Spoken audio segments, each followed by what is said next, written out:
सभी को जय श्री कृष्णा। बारंबार प्रणाम।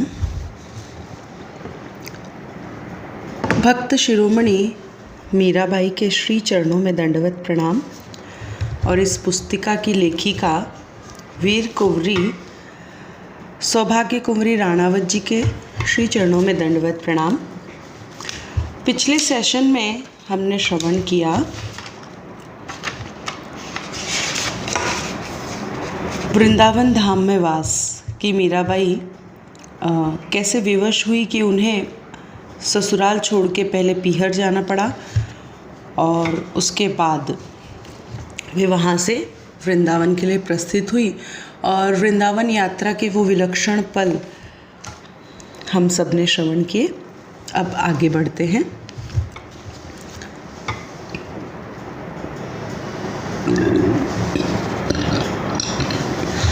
श्री जीव गोस्वामी पाद से मिलन। एक दिन किसी से पूज्य श्री जीव गोस्वामी पाद का नाम, उनकी गरिमा, उनकी प्रतिष्ठा, उनकी ख्याति सुनकर दर्शन के लिए मीरा पधारी।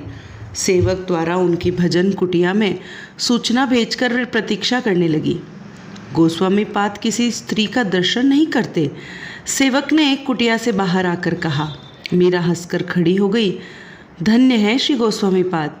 मेरा शतश शीर्षा प्रणाम निवेदन करके उनसे अर्ज करें कि मुझ अज्ञ दासी से भूल हो गई कि दर्शन देने के लिए विनती की। मैंने तो अब तक यही सुना था कि वृंदावन में पुरुष एकमात्र रसिक शेखर व्रजेंद्र नंदन श्री कृष्ण ही हैं। अन्य तो जीव मात्र प्रकृति स्वरूपा नारी हैं। आज मेरी भूल को सुधार करके उन्होंने बड़ी कृपा की। ज्ञात हुआ कि वृंदावन में दूसरा पुरुष भी अवतीर्ण हुआ है। अंतिम वाक्य कहते कहते उन्होंने पीठ फेरकर चलने का उपक्रम किया। मीरा द्वारा सेवक को कही गई बात भजन कुटिया में बैठे श्री जीव गोस्वामी ने भी सुनी। अविनय क्षमा हो मात कहते ही जीव गोस्वामी पाद कुटिया में से दौड़ते हुए बाहर आए और उनके चरणों में दंडवत करते हुए पड़ गए। अब उठे आचार्य। वे एक तारा एक और रखकर हाथ जोड़ते हुए झुकी। मैंने तो कोई नई बात नहीं कही प्रभु, ये तो सर्वविदित सत्य है, जैसा संतों के मुख से सुना है। सत्य है, सत्य है कहते हुए श्री गोस्वामी पाद उठे। सत्य और सर्वविदित होने पर भी व्यवहार में जब तक नहीं उतरता, जानकारी अधूरी रहती है माँ। और अधूरा ज्ञान अज्ञान से बढ़कर दुखदायी होता है। उन्होंने दोनों हाथों से कुटिया की ओर संकेत करते हुए विनम्र स्वर में कहा, पधार करके कृतार्थ करे दास को। ऐसी बात न फरमाए श्री गोस्वामी पाद। आप ब्राह्मण कुल भूषण ही नहीं, श्री कृष्ण चैतन्य महाप्रभु के लाडले परिकर हैं। ये क्षत्रिय कुलोत्पन्न देह चरण रज स्पर्श की ही अधिकारी है। कहते हुए उन्होंने झुककर श्री गोस्वामी पाद के चरणों के समीप मस्तक रखा। वे हाँ हाँ कहते रह गए। अब कृपा करके पधारे। गोस्वामी पाद ने अनुरोध किया, आगे आप गुरुजनों के पीछे चलना ही उचित है। मीरा ने मुस्कुराकर कहा, मैं बालक हूँ, पुत्र तो सदा माँ के आंचल से लगा पीछे पीछे ही चलता है। गोस्वामी पाद ने विनम्र आग्रह किया। इस समय तक कई संत महानुभाव एकत्रित हो गए। वे ये विनयपूर्ण प्रेम से अनुरोध और आग्रह देखकर गदगद हो गए। एक वृद्ध संत के सुझाव के अनुसार कुटिया के बाहर चबूतरे पर सब बैठ गए। सबने मीरा से आरंभ करने को अनुरोध किया। अब तो हरि नाम लो लागी, सब जग को यह माखन चोरा, नाम धर्यो बैरागी। कित छोड़ी वह मोहन मुरली, कित छोड़ी वह गोपी। मूंड मुंडाई डोरी कटी, बांधी माथे मोहन टोपी। मात जसोमती माखन कारण, बांधे जाके पाँव। श्याम किशोर भये नव गौरा, चैतन्य जाको नाव। पीताम्बर को भाव दिखावे, कटी कोपी न कसे। गौर कृष्ण की दासी मीरा, रसना कृष्ण बसे। पुनः आग्रह करने पर उन्होंने गाया, आली माने लागे वृंदावननी को। घर घर तुलसी ठाकुर पूजा, दर्शन गोविंद जी को। निर्मल नीर बहे जमुना में, भोजन दूध दही को। रतन सिंहासन आप बिराजा, मुकुट धर्यो तुलसी को। कुंजन कुंजन फिरूं सांवरा, शब्द सुनत मुरली को। मीरा रे प्रभु गिरधर नागर, भजन बिना नर फीको। श्री जीव गोस्वामी पाद ने मीरा के पूछने पर श्री चैतन्य महाप्रभु के सिद्धांत और प्रेम भक्ति का वर्णन किया। अन्य संतों ने भी चर्चा में भाग लिया। श्री जीव गोस्वामी मीरा के विचारों की विषादता, भक्ति की अनन्यता और प्रेम की प्रगाढ़ता से बहुत प्रभावित हुए। पुनः पधारने के आग्रह के साथ कुछ दूर तक पहुंचाकर उन्होंने मीरा जी को विदाई दी। चिन्मय वृंदावन में मीरा। अचानक मीरा की नींद उचट गई। उन्हें लगा कि कोई खटका हुआ है। खटके का कारण जानने के लिए उन्होंने आंखें खोली। मिट्टी की दीवारों पर खपरेल से छाए हुए साधारण से कक्ष में भूमि पर ही उन्होंने सोने के लिए बिछोना बिछाया हुआ था। पैरों की ओर तीनों दासियां सोई थी। दोनों सेवक अन्य दूसरे कक्ष में थे। अंधेरे की अभ्यस्त होने में आंखों को 2 क्षण लगे। उन्होंने देखा कि चंपा अपनी शैया से उठ खड़ी हुई है, किंतु क्या यह वही उनकी प्रिय दासी और सखी चंपा है? हाँ और नहीं भी। यह आते समय उनके स्वयं की और दासियों की देह पर एक भी अलंकार नहीं था। सबके वस्त्र सादे और साधारण किस्म के थे, किंतु इस समय चंपा दिव्य रत्न जड़ित वस्त्राभूषणों से अलंकृत खड़ी थी। यूं भी चंपा गौर वर्णा थी, किंतु इस समय उसका वर्ण स्वर्ण चंपा के समान दमक रहा था।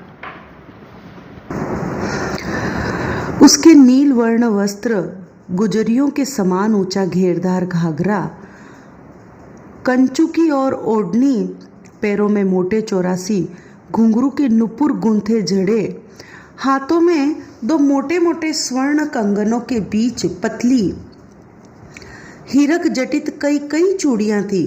उसकी मुख शोभा के सम्मुख उनका अपना सौंदर्य फीका लगता था। उसके नेत्रों में कैसी सरलता। उन्होंने देखा कि चंपा उनकी ओर बढ़ी। उसके प्रथम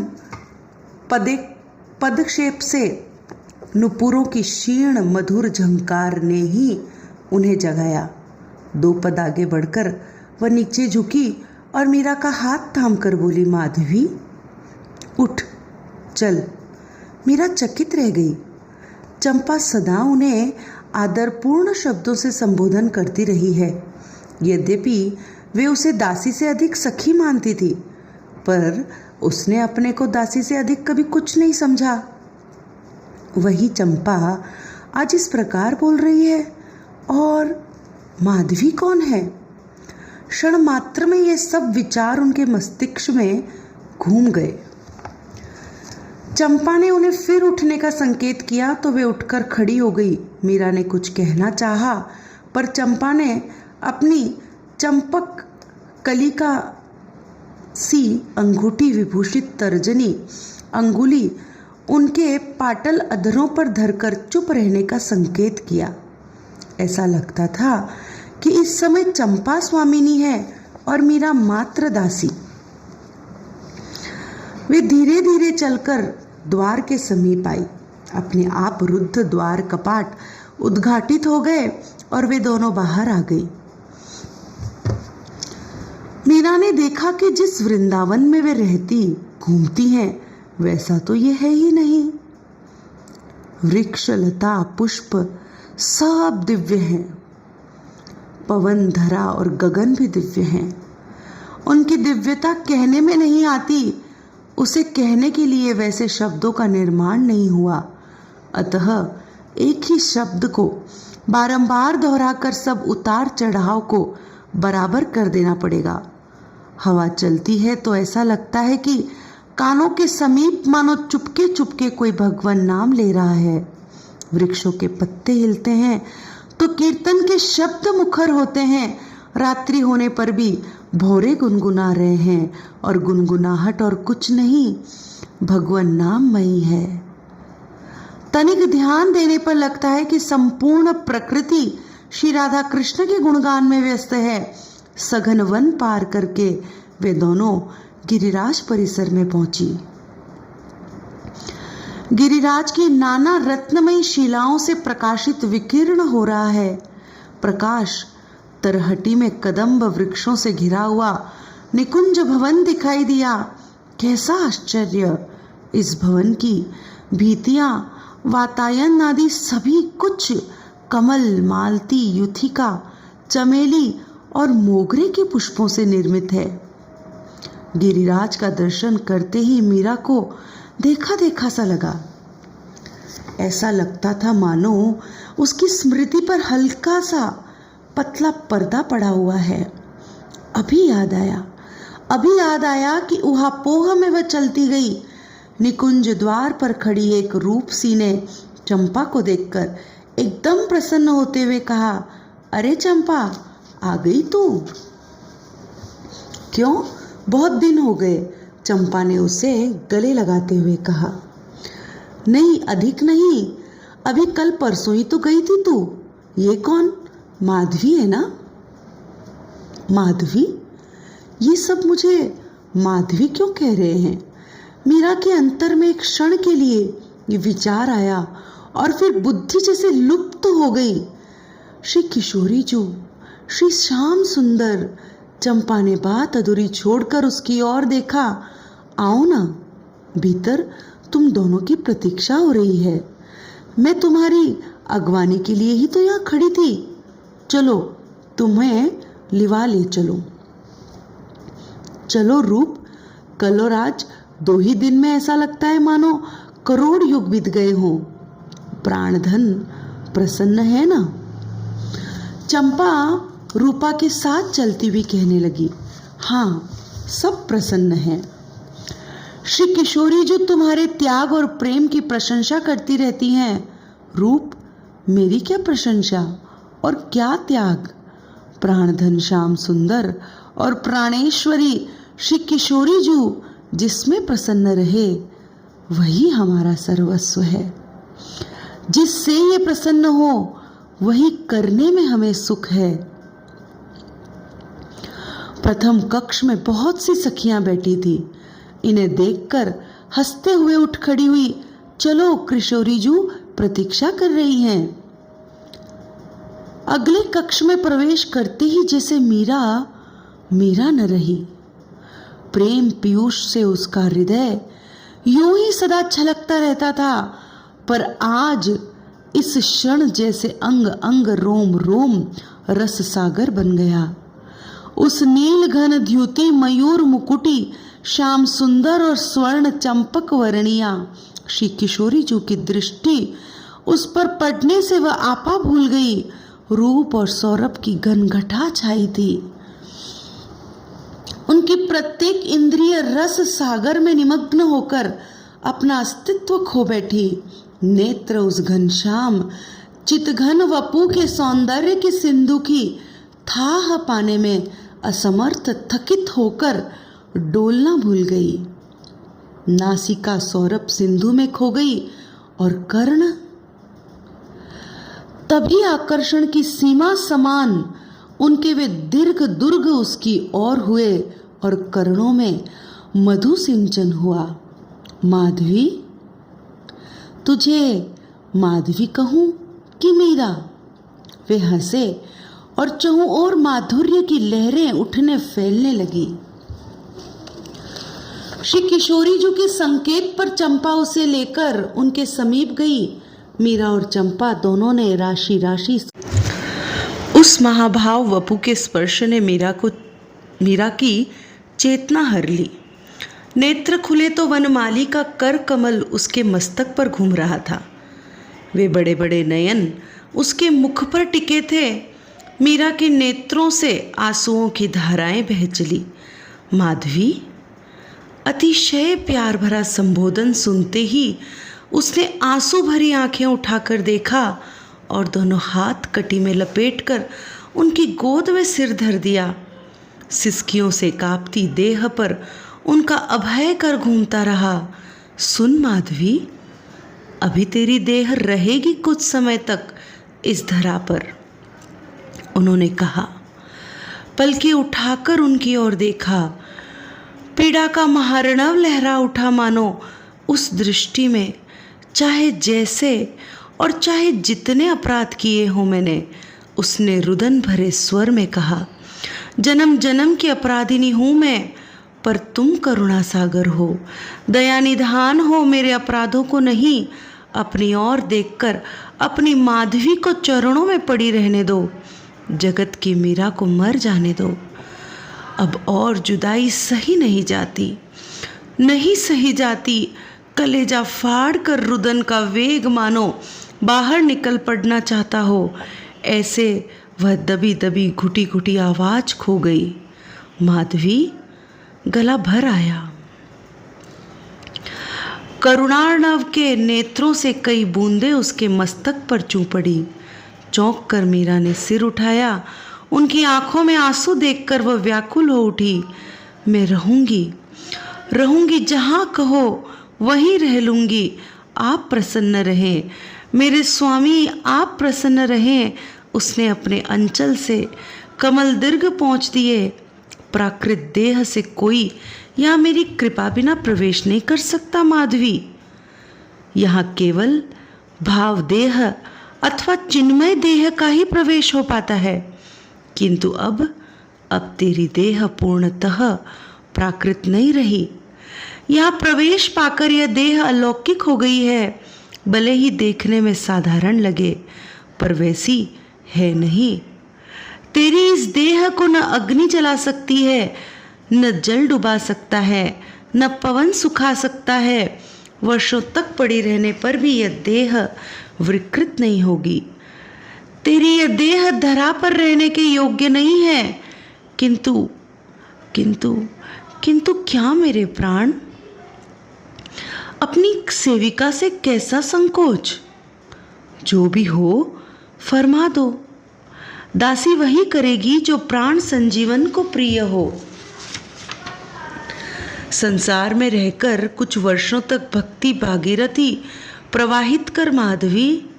तेरी अलौकिक प्रीति, भक्ति, विरक्ति, रहनी सहनी, करनी कहनी और देह परित्याग लीला को देखकर घोर कलिकाल में भी भक्ति की ओर लोग आकर्षित होंगे। तेरा नाम पढ़कर सुन करके लोग कठिन से कठिन यातना सहकर भी भक्ति करेंगे। तेरी दृढ़ता उन्हें वैराग्य की असीधार पर चढ़ जाने को प्रेरित करेगी। लोक कल्याण के लिए कुछ समय और कंठ भर आया। निज जन प्राण का लोक कल्याण के नहीं प्राणधन, आपकी इच्छा के लिए रहूंगी। जब तक आप चाहेंगे तब तक रहूंगी। आप खेद न करें।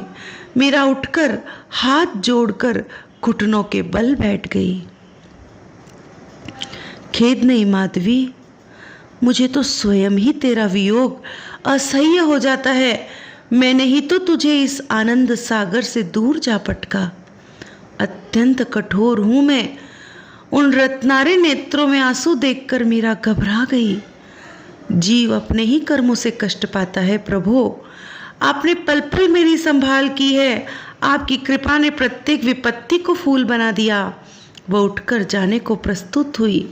उसने मन ही मन कहा, इस दिव्य प्रदेश में प्रवेश, आहा, इस करुणा की थाह कहाँ है? कुछ चाहिए? उसके दोनों हाथों को अपने हाथों में लेकर उन्होंने पूछा। सहन शक्ति नाम और ये मनोहारी मूर्ति तन मन नयन में बसी रहे, ये तो पहले से ही तेरे अधिकार में है। मैं क्या प्रिय करूं तेरा? मुझे भुला न देना। कहते कहते मीरा के नेत्र पुनः भर आए। असंयत होकर श्याम सुंदर ने उसे भुजाओं में भर लिया। चंपा, चंपा अब यहीं रहेगी। वह अपनी इच्छा से ही तेरे साथ रही इतने समय तक। मीरा ने स्वीकृति में सिर हिला दिया। उनका साथ बहुत बड़ा संबल रहा। उन्होंने ललिता को पुकारा। ललिता के आने पर उसने कहा, ललिता इसे पहुंचा आ और नित्य प्रति रात्रि इसे साथ लेकर यहाँ की लीला स्थलियों के दर्शन करा देना। यदा कदा यहाँ भी लाती रहना। राधा बहन का आग्रह है कि पूर्व जीवन की स्मृति भी करा दी जाए, यही उचित है।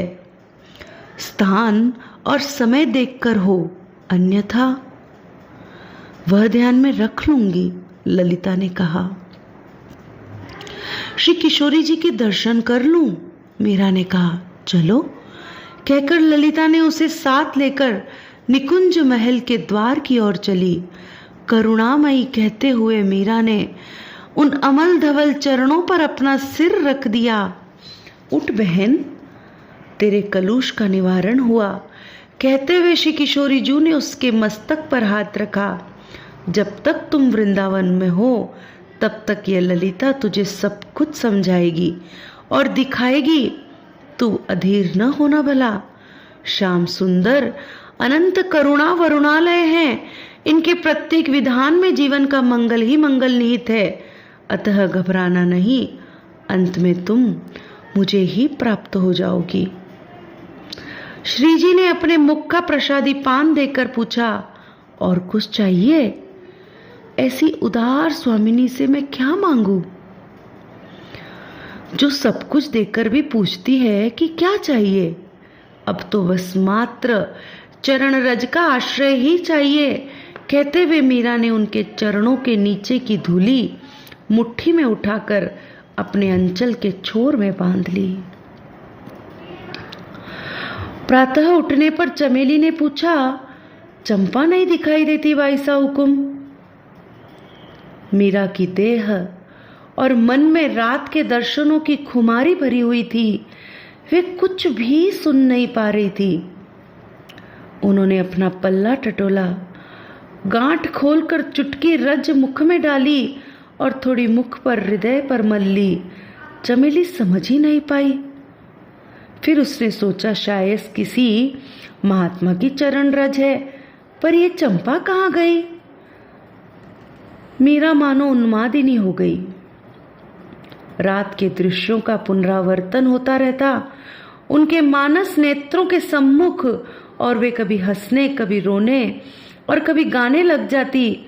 उस दिव्य अनिर्वचनीय रूप के दर्शन की स्मृति से उनके नेत्र की पुतलियां स्थिर हो जाती, पलकें अपना कार्य भूल जाती। हृदय के आनंद सिंधु में ज्वार उठने लगता और उसकी उताल लहरों पर उनकी अवश्य देह डूबती उतराती रहती। वे आतुरता पूर्वक रात्रि की प्रतीक्षा करती। प्रकाशमय दोपहरी में भी वे चमेली से पूछती, रात हो गई, अभी तक ललिता जी क्यों नहीं आई? वे चमेली को ललिता, चंपा ऐसा कहकर पुकारती। चमेली की व्यथा का तो पार ही नहीं था। स्वामिनी के उन्माद रोग के कारण वह दुखी होती। हे भगवान, ये क्या किया तूने? घर से इतने दूर लाकर इन्हें बीमार कर दिया। इस अनजान जगह में किससे सहायता मांगूं? ऐसी कठिन घड़ी में ये चंपा न जाने किधर चली गई। वह होती तो चिंता न रहती। उसकी बुद्धि पानी में बाट खोज लेती है। अब कहाँ ढूंढूं उसे? वह अपने पति शंकर से किसी वैद्य को ढूंढ कर लाने को कहती, चंपा को ढूंढने को कहती और उसके असफल लौटने पर झगड़ने लगती। जैसा तुम्हारा नाम है वैसे ही तुम हो।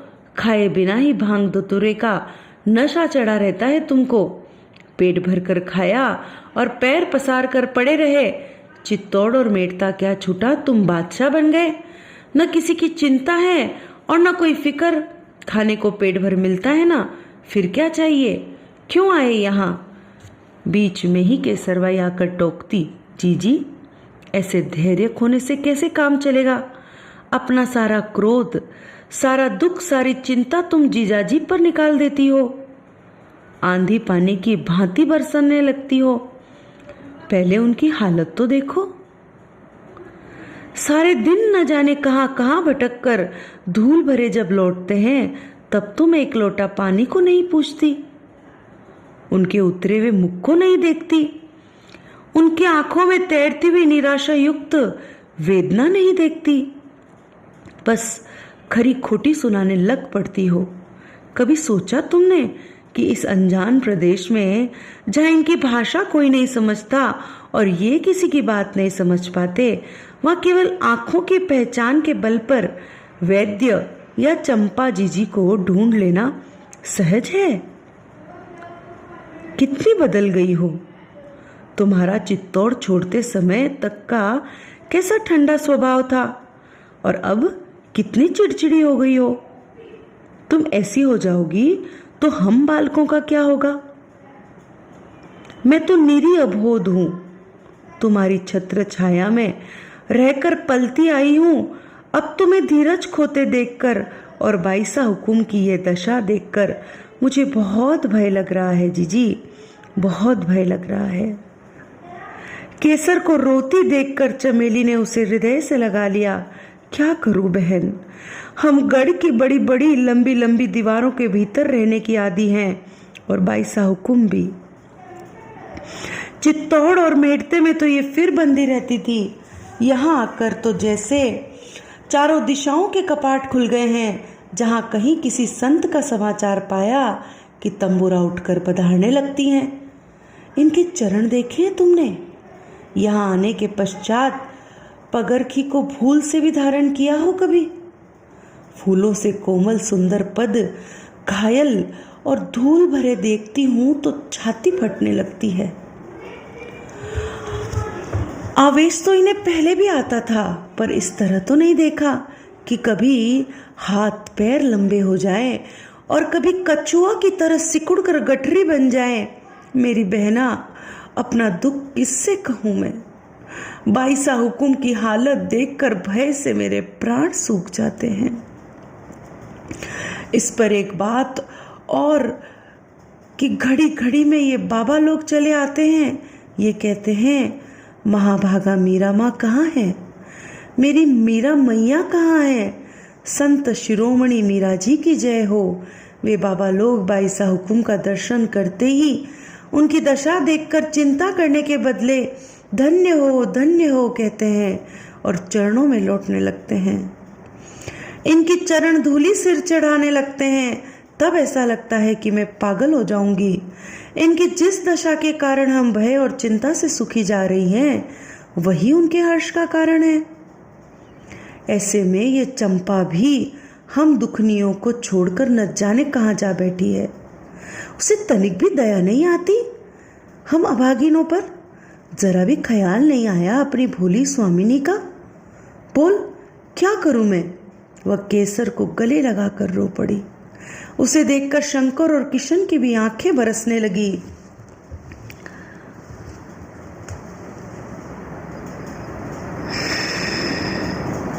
नारायण नारायण नारायण। इन्हीं शब्दों के साथ आज के सत्र को विराम करेंगे।